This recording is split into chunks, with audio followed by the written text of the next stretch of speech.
Caught Out at Coldplay. Hello, I'm H.G. Tudor. Many of you are doubtless aware of the embarrassing situation that Andy Byron and his colleague Christine Cabot found themselves in at a Coldplay concert. And, as many wags have indicated, no, it wasn't to do with the embarrassment of being seen at a Coldplay concert. He's the chief executive, and the chief executive of US tech company Astronomer. He's been caught in a suspected affair with his colleague after the kiss cam at a Coldplay concert broadcast them embracing to a crowd of thousands. Footage shared on social media showed Andy Byron, who runs the New York-based company Astronomer, with his arms draped around the company's HR director, Christine Cabot, during the band's concert in Boston. When footage of the pair was beamed around the arena, Mr. Byron quickly moved out of sight of the camera, while Ms. Cabot turned around and hid her face. The crowd can be heard laughing as Chris Martin, the singer of Coldplay, says, "Oh, look at these two. Either they're having an affair or they're very shy." Concertgoers quickly shared videos of the incident on social media, identifying the two individuals. Mr. Byron is believed to be married, while reports have suggested that Ms. Cabot divorced in 2022. Following the incident, reports said that a woman understood to be Mr. Byron's wife had changed her last name on her Facebook account. Mr. Byron has led the American software company Astronomer for 2 years, according to his LinkedIn profile. Prior to that, he held a string of jobs at other US firms. Ms. Cabot, meanwhile, joined the company in 2024 as the Chief People Officer. At the time, Mr. Byron described her as a proven leader at multiple growth stage companies, and her passion for fostering diverse, collaborative workplaces makes her a perfect fit for Astronomer. She describes herself as an influential leader and fearless change agent. "I lead by example and win trust with employees of all levels." Well, perhaps less so following this incident. Footage of the incident has now racked up millions of views on the social media platform TikTok, sparking a deluge of comments from viewers. If you haven't seen it, let's take a look at the footage. Yeah. Oh, look at these two. All right, come on. You're okay? Oh, what? Either they're having an affair or they're just very shy. I'm not quite sure. Now, as many people have pointed out, if they had just continued to hug one another or waved at the camera, rather than reacting in the way they did, namely he disappears and she turns and tries to hide her face, then the incident would not have gone viral. Chris Martin wouldn't have made his comment with regard to, "Oh, I think these two might be having an affair," or "they're very shy." Naturally, somebody may have recognised them and told Mr. Byron's wife, but he would not, and she would not, have had to suffer going viral with all of this. But they reacted because they knew that they'd been seen, and they knew they were doing something that they ought not to be doing.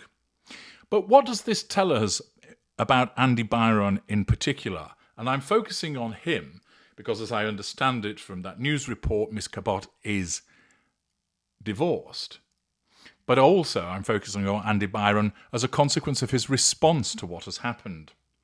Well, first of all, on the basis that he is married and he appears to be lovingly clutching another woman in his arms, and this points to the suggestion that an affair is taking place, he's engaging in the commission of infidelity. This shows a sense of entitlement, a lack of emotional empathy for those affected by the affair, primarily his wife and his children.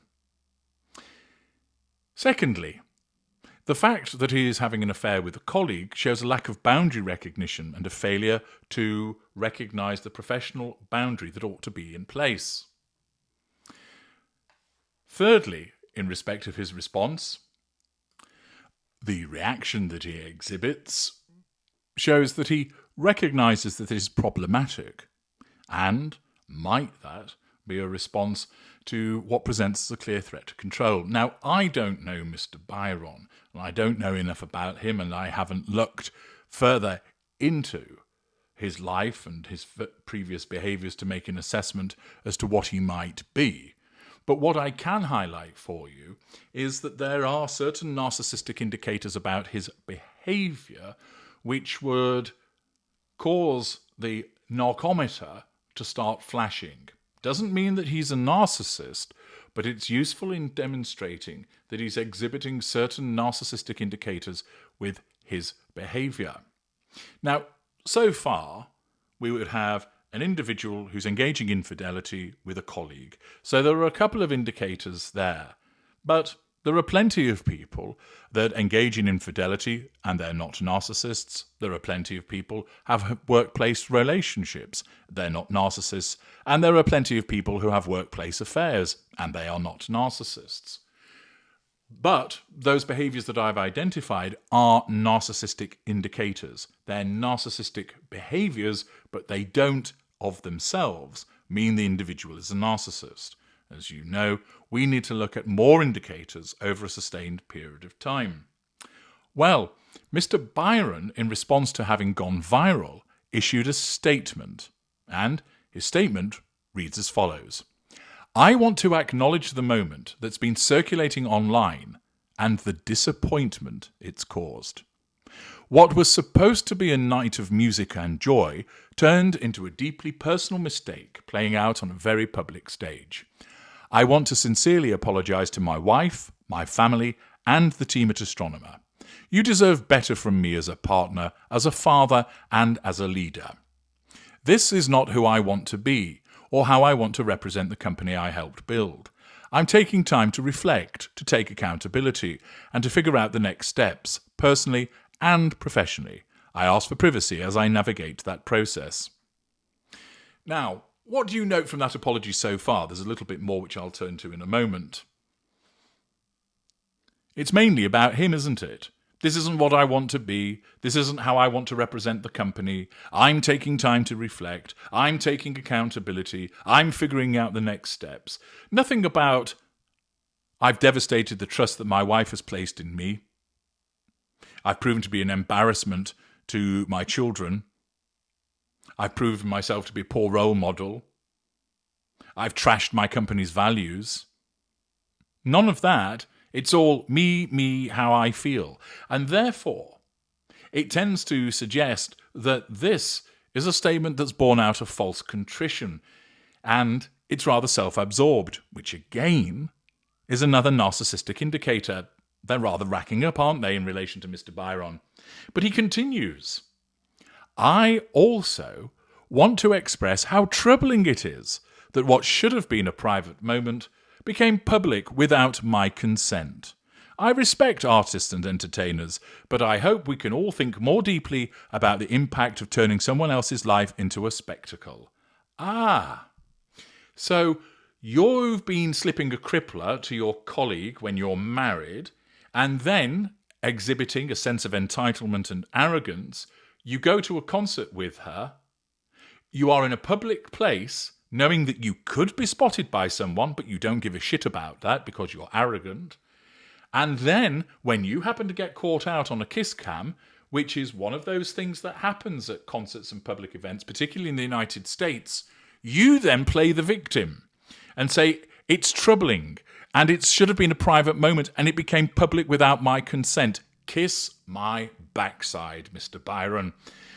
The audacity that you exhibit in trying to turn around and suggest that it is somehow the artist's fault for focusing on you getting your end away with your colleague is breathtakingly entitled and demonstrative of blame shifting.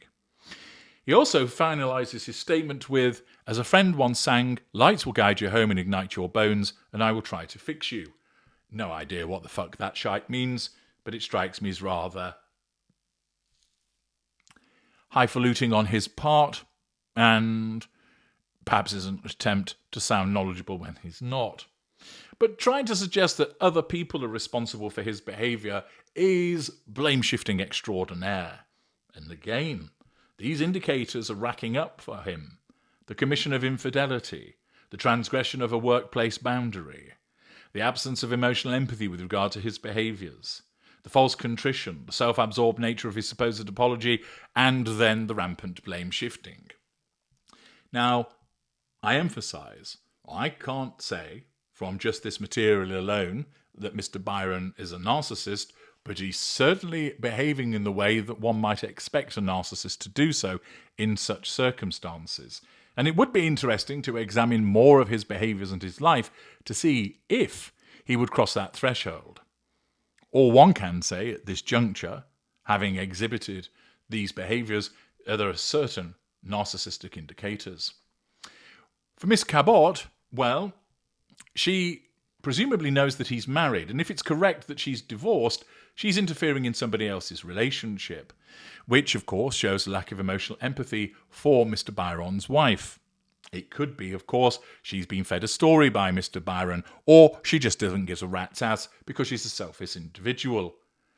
We don't have much more information about her to look at narcissistic indicators other than the one that I've just highlighted. But certainly at this juncture, there are plenty of narcissistic indicators in relation to Mr. Byron, and it'll be interesting to see how this plays out further. I'm H.G. Tudor. Thank you for watching.